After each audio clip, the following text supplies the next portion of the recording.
I have a question. Do you believe in destiny? Because today we're gonna see 10 of the strangest coincidences you will ever see in tennis. But before starting with the video, if you would like to enjoy more tennis videos like this, make sure to subscribe to the channel to enjoy great new tennis videos every month. This said, let's begin with the video. Number 10. Same match, same score.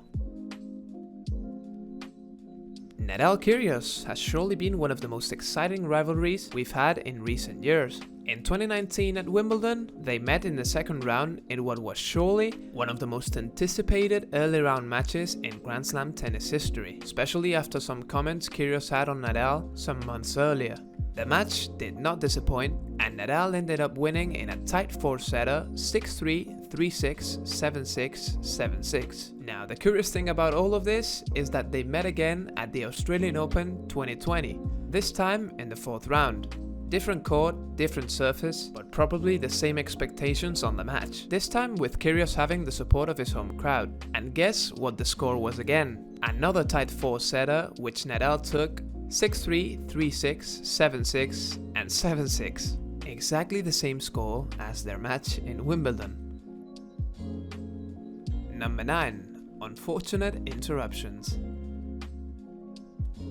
Dominic Koepfer has had a big rise in the rankings in the last 3 years. He's passed from being a challenger player to a consolidated player in the ATP Tour. He's solid, he's quick, he's a good competitor, and you know what he also is? A big attraction for crazy match interruptions. Last year, while playing against Monfils in Rome, this happened. Left. Yeah. Just 2 weeks later, he had to face Stan Wawrinka at the French Open, and in the second game of the match, this happened.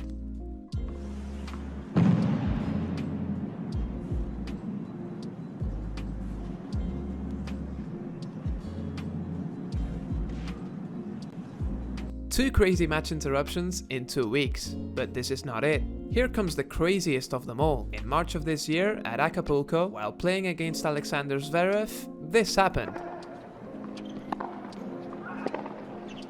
Of a kind of a mini earthquake here.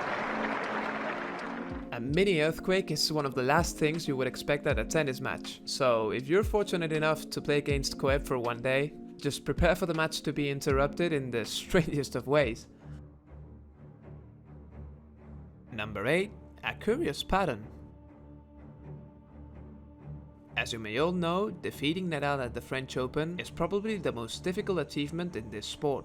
Djokovic has described it as climbing the Mount Everest, a justified statement as it does not happen very often, but there is actually a curious pattern in Nadal's losses at the French Open. 2009, he loses in the 4th round against Robin Soderling. 6 years later, and 1 round further, he loses in the quarterfinals against Djokovic. And again, 6 years later, and 1 round further, he loses in the semifinals against Djokovic. So, if you're gonna bet against Nadal at the French Open in the future, I suggest you do it when Nadal plays the final of the 2027 French Open. Again, 6 years later, and 1 round further. Number 7. The double fault pattern. Again, we're talking about Nadal at the French Open, and also his greatest rival on this court, Novak Djokovic. Now, if there's one thing we can say about both, is that they have the 2 greatest mindsets in the history of tennis, both being 2 gladiators with mind of steel, and both being magnificent in high-pressure situations. But curiously, in their matches at Roland Garros, many of them have ended on a double fault.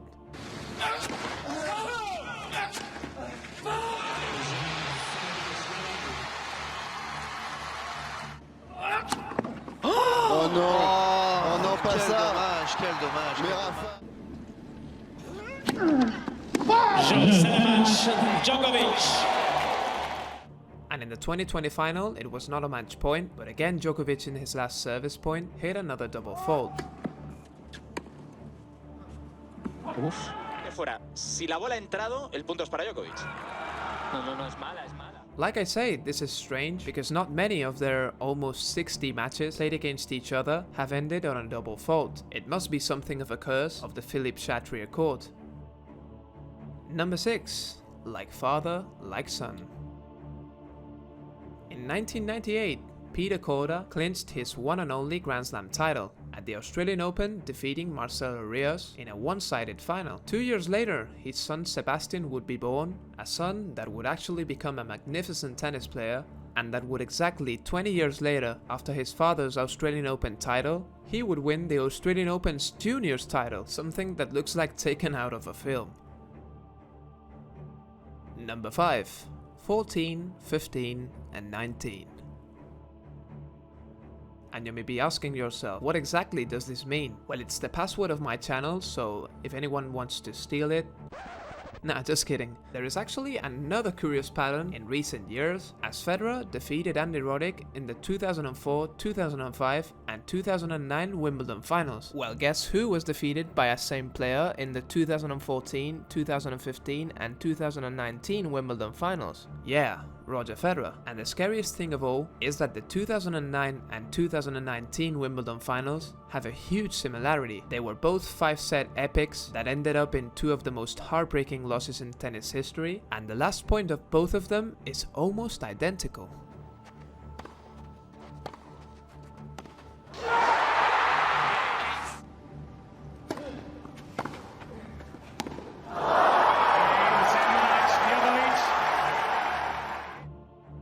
Number 4. Same court, same default. Now this one might just be the most mind-blowing of the video, as in 2014 at the Charleston Challenger, Darian King was disqualified because of this. Wow. Oh no. Okay, I think we're done. Yeah, here we go. Yeah, so I'm not sure exactly what happened. Well, 5 years later, again at the Charleston Challenger, while playing against Darian King, Michael Moore was disqualified because of this.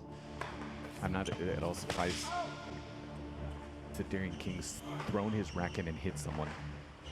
Oh my god. This match is over. No. This is it.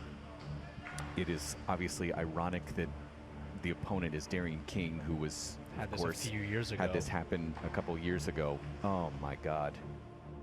This is an unbelievable coincidence. Not many matches, neither on the ATP or the Challenger events, end up in a default. Not many of those defaults are because of hitting a line judge, but in this case, in the same court, with the same player on the court, a player gets disqualified in the same way. If that's not destiny, I don't know what it is. Number 3. The Tournament of Big Surprises. The Cordoba Open at Argentina is one of the most recent ATP events in the calendar, as its first edition was in 2019. In that occasion, the winner of the tournament was one of the biggest surprises in the history of tennis, as Juan Ignacio Londero had never won an ATP match in his career. He was 0-3 at ATP events, but received a wildcard to play at the main draw.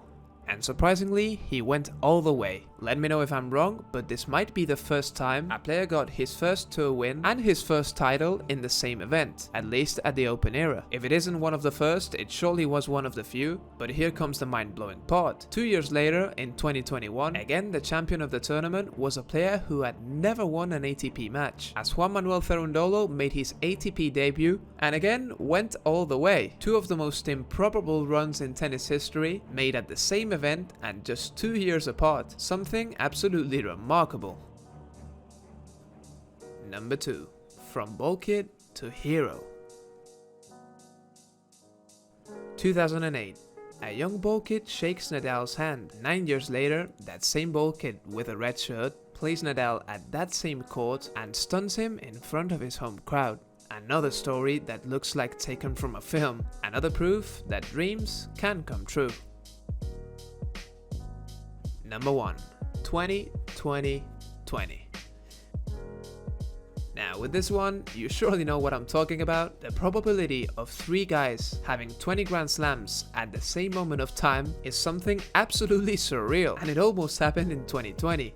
This situation is absolutely mind-blowing because Federer has always had the lead between the 3. In some occasions, Nadal has gotten closer, But when finally Nadal catches Federer, they both stop at 20, and Djokovic, who throughout his whole career has been many Grand Slams behind them, he catches them when they're both at 20. It's just so improbable. So we're witnessing something absolutely historic. It's funny because people who saw Sampras, they all normally say that Sampras' record of 14 Grand Slams, nobody thought it was ever going to be broken. And 19 years later after Sampras' retirement, not one, not two, but 3 guys are at 20 Grand Slams, 6 more Grand Slams than Sampras. So this is a unique moment we're witnessing right now. I mean, if there was ever gonna be a GOAT debate in any sport, tennis right now has to be the most interesting one. 3 guys that competed in the same era, have tons of matches between them, and right now are tied at 20 Grand Slams, which are the most important tournaments in the sport.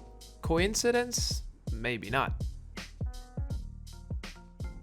So, I hope you guys enjoyed the video. Let me know your thoughts in any of these cases. It was surely a very fun video to make. And before you leave, let me tell you I've just created a brand new YouTube and Telegram channel where I'll be making predictions of ATP matches. The name of both channels is Tennisticproductions. You know what it is. So make sure to check both out. I will be starting my predictions in Cincinnati, so both channels will be in the description below. Thank you all for watching, and hopefully I will see you guys in my next video. Peace!